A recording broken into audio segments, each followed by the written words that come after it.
How do you calculate zakat on shares?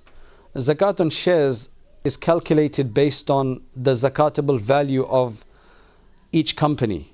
So when you have a lot of shares, the way it works is that you actually become like a minority shareholder. That's what it is really, especially if you're doing long-term shareholding. So now in a company, not everything is zakatable. The fixed assets like a building and cars and trucks, they machinery, that will not be zakatable in any business. What is zakatable in a business is the inventory, the raw products and the liquid assets. So you have to determine that for each company. Now if you've got many shares, it's difficult to go and look into reports and balance sheets and things like that, and sometimes people don't even understand that.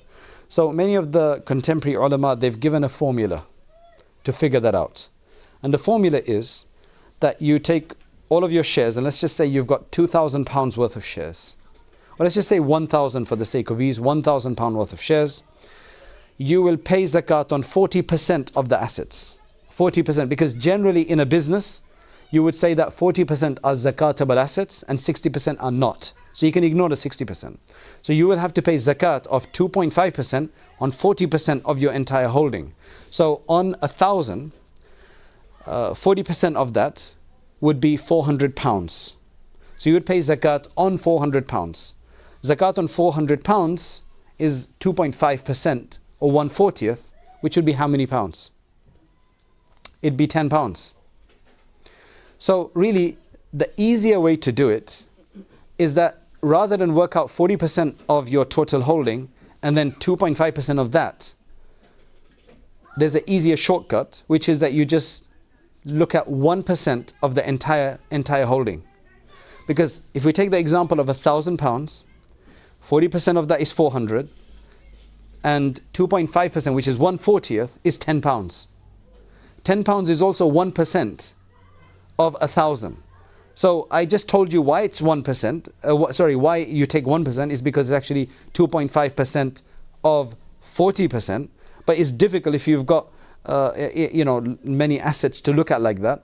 So what you just do is simply, you just take the whole amount and say, what's 1% of that? And that's my zakat of it. The point of a lecture is to encourage people to act, to get further, an inspiration, an encouragement, persuasion. The next step is to actually start learning seriously, to read books, to take on a subject of Islam and to understand all the subjects of Islam, at least at their basic level, so that we can become more aware of what our deen wants from us.